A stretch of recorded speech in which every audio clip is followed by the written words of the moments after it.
The city had forgotten how to dream. Dust covered everything. The walls, the doors, even the hearts of those who walked the streets. The once vibrant alleys of the old quarter now lay silent, heavy with the weight of unspoken stories. Yet somewhere deep within those ruins, the spirit of art still waited, faint but alive. When Nayo returned after years away, the first thing she saw was her childhood wall, cracked, faded and bleeding colorless memories. It had once carried her first mural, a woman dancing in the rain.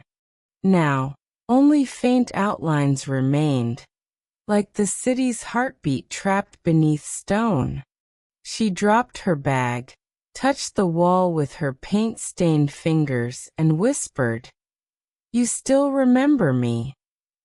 She opened her box of paints, jars of red, gold, and indigo, each shade mixed by her own hands. With slow, trembling strokes she began to paint again. The first line curved like a song. The next burst into a flame of color. The wall started to come alive, not with perfection but with truth. On the rooftop above, Nia stood with her recording mic, her curls brushing against the soft wind. She was capturing the city's sound. The rhythm of distant footsteps, the cry of vendors, the hum of Nayo's brush against brick. Every tone was a heartbeat, every echo a memory. At the corner, Aru adjusted his old camera. The lens caught a glint of sunlight reflecting off wet paint. He pressed record. Through his viewfinder he didn't just see a painter. He saw a revival. As twilight melted into evening, the wall glowed beneath Nayo's hands. The red shimmered like fire, gold like dawn. The city sighed, not in sorrow, but in awakening. The walls remembered, and with them so did hope. Morning broke over the city with a dull, golden haze. The streets were waking, slow, weary, yet full of quiet movement. Children chased the breeze through narrow alleys. Traders called out in the markets, and birds circled above the rooftops. Amid this everyday chaos, Nia stood by a broken fountain, her small recorder in hand, her eyes half closed, listening. To most, the city sounded ordinary. But to Nia, every breath of wind was music. The rattle of wheels on stone, the rustle of fabric, the laughter of a passing girl. They were beats of a forgotten rhythm. She pressed record, capturing what others ignored. She was weaving a symphony out of dust. Across the street, Nayo was already painting. Her fingers moved with determination, streaking blues and reds across the cracked wall. Each brushstroke seemed to pull color from the air itself. Nia's soft beats blended with the tap of Nayo's brush. Sound and color entwined like twin souls reborn. Then came Aru, silent as always, his camera steady. Through his lens he caught it all. The paint glistening under the sun, Nia swaying with her rhythm, and the wall glowing like an ember in the heart of the city. As the day grew warmer, a small crowd gathered. Vendors, children, even tired workers stopped to watch. Some smiled. Others whispered. One old man murmured, "These walls are breathing again." By evening, Nia played back her recording. The sound was raw, wind, laughter, brushes, footsteps, but together, they sounded like life. She looked at Nayo and smiled. "Your colors dance." Nia said softly. And your music prays, Nayo replied. In that moment, the city remembered what hope sounded like. The next morning, the wall had changed everything. People stopped by to stare, to touch, to whisper. Nayo's colors had spread through the neighborhood like wildfire. Bright blues against the gray, a woman's silhouette rising through flames of gold. Nia's melody, recorded from the sounds of the street, echoed softly from phones and speakers across the block. For the first time in years, the old city felt alive. But life in the city was never left unchallenged. By noon, 2 uniformed men arrived, their eyes hard and voices cold. This is illegal graffiti, one said, pointing at Nayo's mural. The government didn't authorize this wall. Nayo froze, her brush still dripping red paint. Aru lowered his camera, but kept recording silently. It's not graffiti, Nia said calmly. It's a prayer. The officer laughed. Then pray somewhere else. With a hiss of spray paint, they marked the wall with black, one cruel line cutting through Nayo's work. Children gasped. The old man from yesterday shouted, "Leave it! This is beauty!" But no one listened. By evening, the wall was covered, her art buried under dull gray paint. Nayo sat on the sidewalk, her hands stained, her heart heavy. Nia sat beside her, playing the soft hum of the recording from the day before.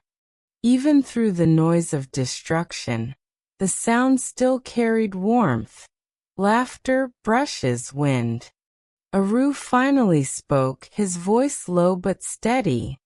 They can silence walls, he said. But not what the walls remember. Nayo looked up, her eyes burning with quiet fire. Then we'll paint again, she whispered. In the heart of a city that refused to listen, 3 souls decided to make the world feel. Night fell heavy over the city. No stars, only the restless hum of silence. Nayo sat beneath the broken streetlight, her paints closed beside her. The gray wall loomed before her like a wound that refused to heal. She could still see traces of her mural beneath the government's paint. Faint colors trying to breathe through suffocating ash. Nia walked over, her headphones around her neck. You can still hear it, she said softly. Nayo looked up. Hear what? The heartbeat of your colors, Nia replied. They're still alive under there. Before Nayo could answer, a deep rhythm began to echo through the alley. Dum-dum-dum. A slow, ancient beat. They followed the sound through narrow streets until they reached the underpass by the river. There, an old man sat on a cracked stool, a handmade drum between his knees. His eyes were closed, his skin lined like dried clay, but his hands moved with fire. The rhythm shook the walls, alive and defiant. Aru lifted his camera, capturing the scene. The flicker of lantern light, the sweat on the drummer's brow, the heartbeat of rebellion. Nia crouched near him, recording every pulse. Nayo stood before the wall of the bridge and began to paint. Not with plans or sketches, but with pure feeling. The colors surged with the rhythm. Red, gold, and black exploded across the concrete. Each beat of the drum became a stroke of defiance. The mural showed faces rising, men, women, children, all breaking through chains of gray. By dawn, the underpass glowed like fire. The drummer smiled and said, "Now they will hear us." And that morning, the city woke not to silence, but to the sound of drums shaking its soul awake. By the next sunset, the whole neighborhood knew about the underpass mural. People gathered there every evening, workers, children, even old women carrying baskets. They stood before Nayo's painting, feeling something they hadn't felt in years: freedom breathing through color. Nia's track, mixed with the rhythm of the old drummer, played softly from a speaker tied to a pole. The city for once seemed alive. But light attracts both wonder and envy. Late one night, when the streets were empty and the sound of drums had faded, two shadows moved beneath the bridge. One held a can of gasoline, the other a lighter. Within seconds, the mural caught fire. Flames danced over the faces Nayo had painted. Red turned black, gold turned smoke. The fire ate her art like a cruel wind swallowing a dream. By dawn, Nayo arrived breathless, her heart pounding. She dropped to her knees. Ashes lay where colors once lived. The wall was still warm, its surface cracked and blackened. She touched it gently, her fingertips turning gray. Aru placed a hand on her shoulder, his camera hanging useless at his side. "I recorded it," he said quietly, "but it hurts to watch." Nayo's voice trembled. "They burned hope." Nia kneeled beside her, tears glistening in her eyes. "No," she whispered, "they only tested it." She picked up a handful of ashes, letting them fall through her fingers like sand. Even ashes have rhythm. Nayo looked at her, broken but burning inside.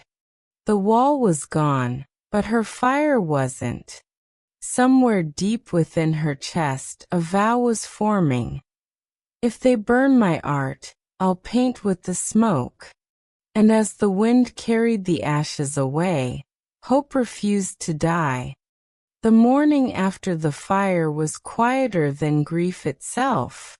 The streets seemed ashamed, heavy with the smell of burnt paint and smoke. Children stood near the ruins of the underpass, tracing ashes with their fingers as if trying to remember the colors that once danced there. Nayo hadn't spoken since dawn. Her brushes lay scattered beside her, but her hands were empty. The city had stolen her art again, but this time, it felt personal, as if it had burned her heartbeat. Nia and Aru watched her in silence, unsure whether to speak or simply stand guard beside her pain. Then, from the far end of the street, came a soft humming, low, ancient, and powerful.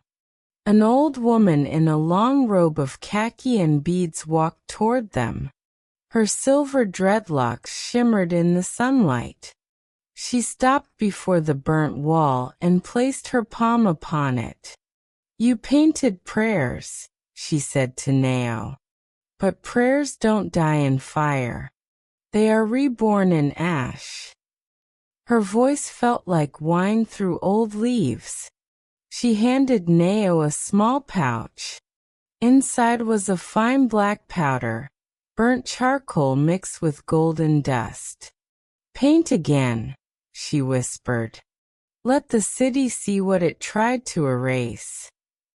That night, under the dim glow of street lamps, Nayo mixed the ashes with new paint, red, gold, black, and gray, the colors of pain, hope, and rebirth. Nia began to play a slow rhythm. her music like a heartbeat rising from ruins. Aru recorded silently, his eyes glistening behind the camera. With every stroke, the wall glimmered, gold shining through darkness, forming the shape of hands reaching upward. When Nayo stepped back, her voice barely a whisper, she said, "Now they will not burn, they will remember." The prayer had been reborn. The city woke to whispers, not of gossip or fear, but of rhythm. Somewhere between the crowded streets and sleeping rooftops, Nia's new song began to spread. It wasn't on the radio. It wasn't sold. It simply appeared, passed from one phone to another, played from shop speakers, hummed by strangers on buses. The song was called Forgotten Prayers. It began with a low hum, the sound of wind brushing past Nayo's mural, followed by the heartbeat of a distant drum. The same one from the night under the bridge. Then soft voices joined in, voices Nia had recorded secretly in markets, alleys, and schools. The laughter of children, the call of street vendors, the whisper of women praying. Every sound became a note, every silence a story. While the song spread, Aru projected her footage onto old buildings, Nayo's murals flickering on walls across the city. The colors danced with the beat, glowing in the darkness like living spirits. People stopped in their tracks. Some wept. Some clapped. Some simply stood still, listening to a truth they hadn't heard in years. Nayo watched quietly from a distance, paint still on her hands. Her murals were no longer hers alone. They had become the city's heartbeat. Nia's melody wrapped around them like wind through fire. Late that night, the three friends met on the rooftop where it had all begun. The city below glowed with faint orange lights, and Nia's song echoed from every corner. "They tried to silence us," Nayo said, smiling softly. Aru looked up from his camera. "They only made us louder." And as Nia pressed play once more, the city pulsed, its wounds glowing, its walls whispering in rhythm. The beat had begun to move the world. By the seventh sunrise, the city was no longer silent. The song Forgotten Prayers had become its pulse. From bus stations to market stalls, from narrow alleys to wide bridges, people moved with rhythm. Children drummed on plastic cans. Mothers hummed as they washed clothes. Even taxi drivers played Nia's beat through cracked speakers.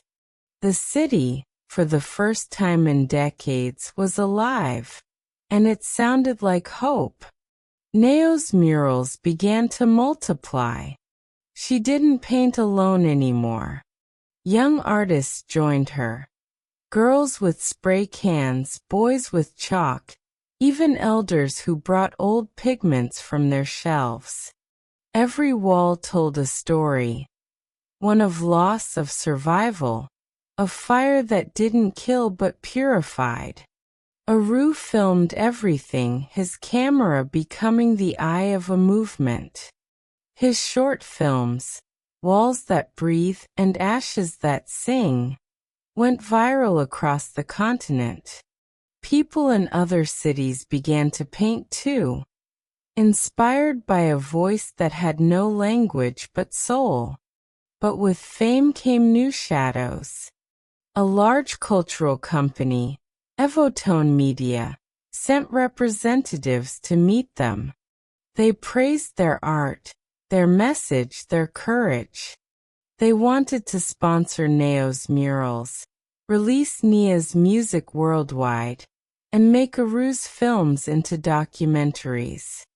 The trio sat in a cafe overlooking the city as the proposal lay on the table, bright, tempting, golden. But beneath the words hid a cost. The company wanted control. They wanted the colors softened, the lyrics edited, the stories modernized. Nia's eyes darkened. "They want our rhythm," she said quietly, "but not our truth." Nayo stared out the window at her murals, at the souls she'd painted with her heart. "If they own the message," she whispered, "the city will go silent again." Aru closed his camera lens slowly. "Then we'll speak louder, without them." Outside, thunder rolled.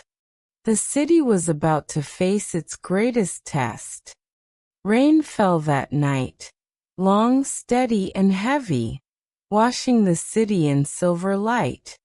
The trio sat under the tin roof of Nayo's studio, the sound of droplets mixing with Nia's unfinished melody.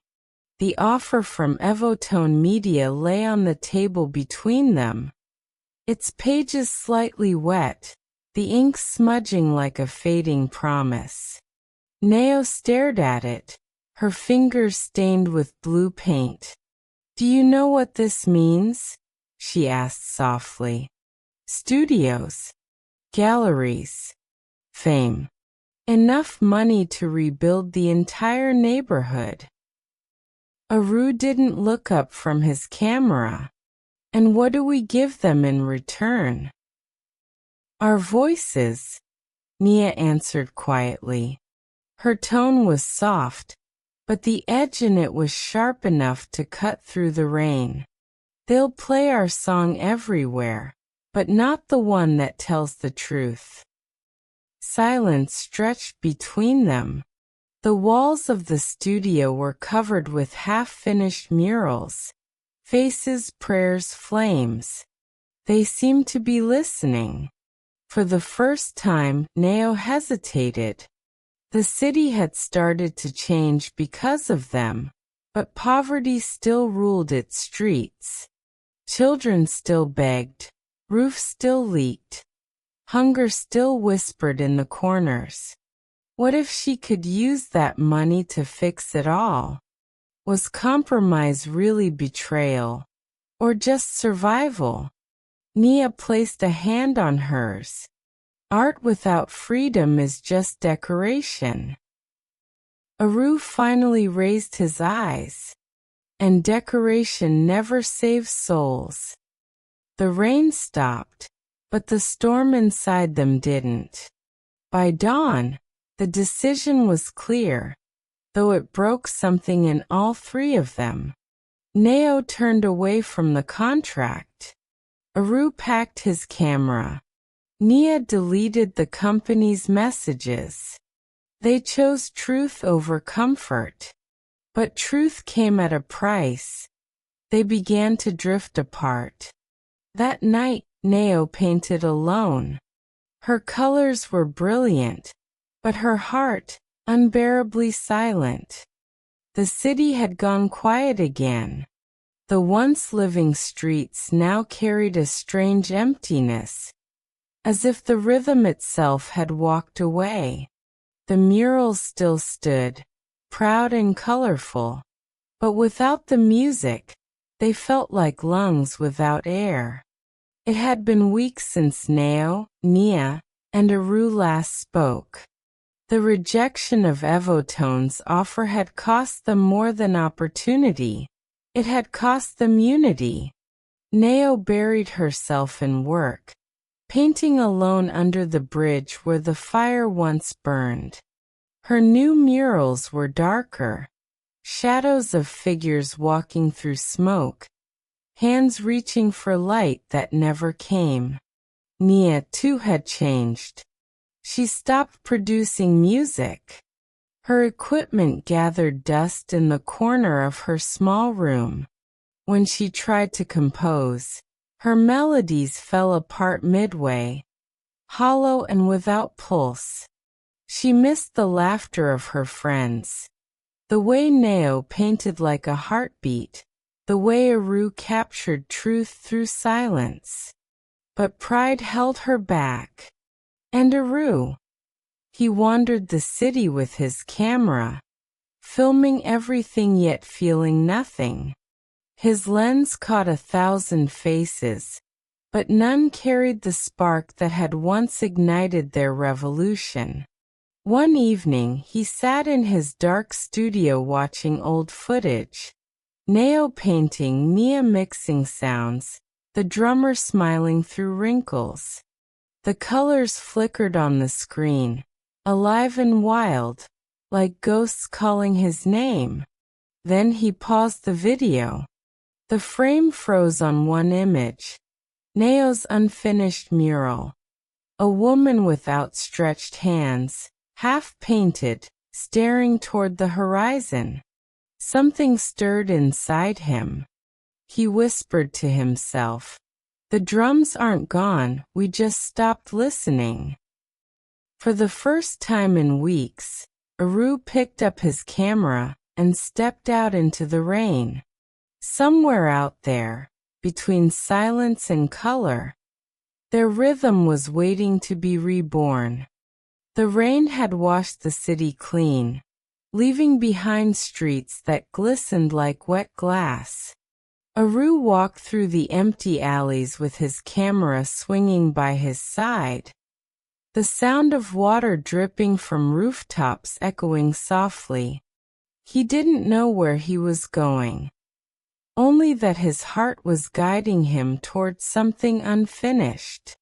He reached the old rooftop, the place where it had all begun. The air smelled of rain and memory. And there she was, Nayo, standing before a blank wall, her paint scattered, her eyes distant. She looked older, wearier, but her hands still trembled with the same fire. Without a word, Aru set up his camera. The click of the tripod startled her slightly, and when their eyes met, the silence between them broke like glass. "You came back," she said softly. "Only because you never stopped painting," he replied. Moments later, the rooftop door creaked again. Nia appeared, drenched from the rain, her headphones around her neck. She didn't speak either.